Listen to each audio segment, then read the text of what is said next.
Doctor, paediatric ಸಣ್ಣ ಮಕ್ಕಳಲ್ಲಿ cancer ಬರುತ್ತೆ ಅಂತ ಹೇಳ್ತಾರಲ್ಲ, ಪೀಡಿಯಾಟ್ರಿಕ್ ಕ್ಯಾನ್ಸರ್ ಅಥವಾ ಪೀಡಿಯಾಟ್ರಿಕ್ ಆಂಕಾಲಜಿ ಅಂದ್ರೆ ಏನು? ಸ್ವಲ್ಪ ಅದ್ರ ಬಗ್ಗೆ ವಿವರಣೆ ಹೇಳ್ತೀರಾ? ಅದ್ರದ್ದು ಕ್ಯೂರ್ ಹೆಂಗೆ, ಅದ್ರ ಬಗ್ಗೆನೂ ಸ್ವಲ್ಪ ವಿವರಣೆ ಕೊಡ್ತೀರಾ?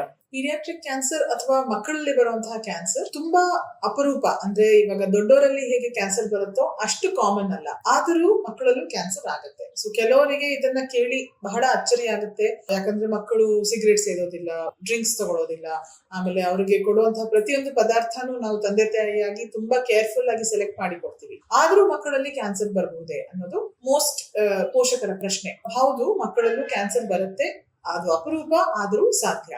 ಮಕ್ಕಳಲ್ಲಿ ಬರುವಂತಹ ಕ್ಯಾನ್ಸರ್ಗಳು ದೊಡ್ಡವರಲ್ಲಿ ಬರುವಂತಹ ಕ್ಯಾನ್ಸರ್ಗಳಿಂದ ತುಂಬಾ ಭಿನ್ನವಾದದ್ದು, ಅಂದ್ರೆ ತುಂಬಾ ಡಿಫರೆಂಟ್ ಆಗಿರುತ್ತೆ. ದೊಡ್ಡವರಲ್ಲಿ lung cancer, breast cancer, liver cancer, stomach cancer ಇವೆಲ್ಲ ಜಾಸ್ತಿ ಕಾಮನ್ ವೆರೈಟೀಸ್. ಆದ್ರೆ ಮಕ್ಕಳಲ್ಲಿ ಎಲ್ಲದಕ್ಕಿಂತ ಮೋಸ್ಟ್ ಕಾಮನ್ ವೆರೈಟಿ ಅಂದ್ರೆ ಬ್ರೈನ್ ಟ್ಯೂಮರ್ ಅಥವಾ ಬ್ರೈನ್ ಅಲ್ಲಿ ಬರುವಂತಹ ಗೆಡ್ಡೆಗಳು ಅಥವಾ ಕ್ಯಾನ್ಸರ್. ಅದನ್ನು ಬಿಟ್ಟರೆ ನೆಕ್ಸ್ಟ್ ಬ್ಲಡ್ ಕ್ಯಾನ್ಸರ್ ಅಥವಾ ನಿಮ್ಮ ಲ್ಯುಕೀಮಿಯಾ, ಮತ್ತೆ ನೆಕ್ಸ್ಟ್ ಲಿಂಫೋಮಾ. ಇದಲ್ಲದೆ ಲಂಗ್ ಕ್ಯಾನ್ಸರ್, ಸ್ಟಮಕ್ ಕ್ಯಾನ್ಸರ್ ಹಾಗೆ ಯೂಶಲಿ ಮಕ್ಕಳಲ್ಲಿ ಆಲ್ಮೋಸ್ಟ್ ಯಾವತ್ತು ಕಂಡು ಬರೋದಿಲ್ಲ.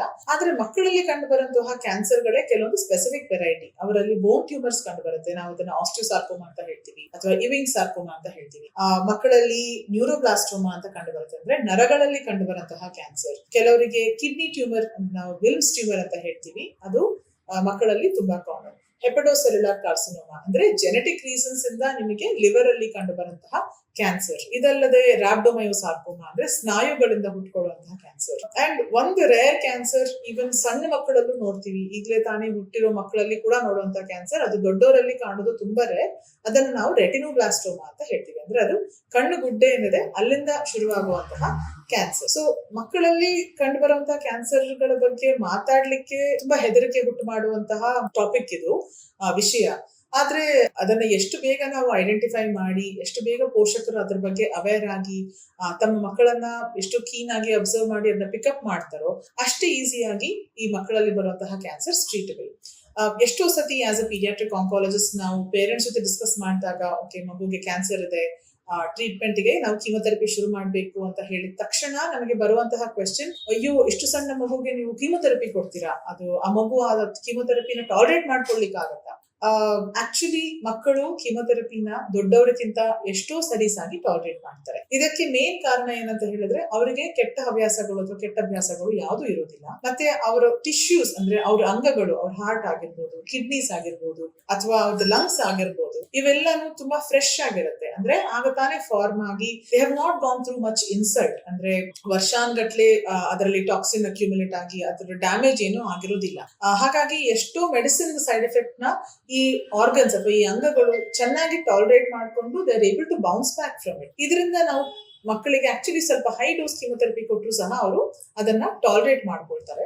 ಹಾಗಾಗಿ ನಾವು ಜಾಸ್ತಿ ಡೋಸ್ ಕೊಟ್ಟಷ್ಟು ಟ್ರೀಟ್ಮೆಂಟ್ ಕ್ಯೂರ್ ಚಾನ್ಸಸ್ ತುಂಬಾ ಜಾಸ್ತಿ. ಈಗ ಕೆಲವೊಂದು ಮಕ್ಕಳ ಕ್ಯಾನ್ಸರ್, ಪೀಡಿಯಾಟ್ರಿಕ್ ಲ್ಯುಕೀಮಿಯಾಸ್ ಅಂತ ಹೇಳ್ತೀವಿ, ಬ್ಲಡ್ ಕ್ಯಾನ್ಸರ್ಸ್ ಅಲ್ಲಿ ಎಸ್ಪೆಷಲಿ ಬಿ ಸೆಲ್ ALL ಅನ್ನುವಂತಹ ಕ್ಯಾನ್ಸರ್ ಅಲ್ಲಿ ಅಪ್ ಟು 90% ಕ್ಯೂರ್ ಹೇಳ್ತೀವಿ. ಯಾಕಂದ್ರೆ ಟ್ರೀಟ್ಮೆಂಟ್ ಕೊಟ್ಟಷ್ಟು ಅವರ ರೆಸ್ಪಾನ್ಸ್ ಅಷ್ಟೇ ಚೆನ್ನಾಗಿ ಬರುತ್ತೆ. Wilms tumour, almost stage 1 stage 2 Wilms tumour ಅಲ್ಲಿ ನಿಮಗೆ ಅಬೌಟ್ 85-90% ಚಾನ್ಸ್ ಆಫ್ ಕ್ಯೂರ್. ಹೌದು, ಸರ್ಜರಿ ಬೇಕಾಗುತ್ತೆ, ರೇಡಿಯೇಷನ್ ಕೆಲವೊಮ್ಮೆ ಬೇಕಾಗುತ್ತೆ, ಕೆಲವೊಮ್ಮೆ ಕೀಮೊಥೆರಪಿ ಬೇಕಾಗುತ್ತೆ, ಮೆಡಿಸಿನ್ಸ್ ಇಂದ ಅಷ್ಟೇ ಚೆನ್ನಾಗಿ ರಿಕವರ್ ಆಗ್ತಾರೆ. ಆಮೇಲೆ ಅದರ ಲಾಂಗ್ ಟರ್ಮ್ ಎಫೆಕ್ಟ್ಸ್ ಅವರಿಗೆ ಅಡಲ್ಟ್ಸ್ ಅಲ್ಲಿ ಇರೋ ಹಾಗೆ, ದೊಡ್ಡವರಲ್ಲಿ ಇರೋ ಹಾಗೆ ನಿಮಗೆ ಮಕ್ಕಳಲ್ಲಿ ಅಷ್ಟೇ ಹೆಚ್ಚಾಗಿ ಕಂಡು ಬರೋದಿಲ್ಲ.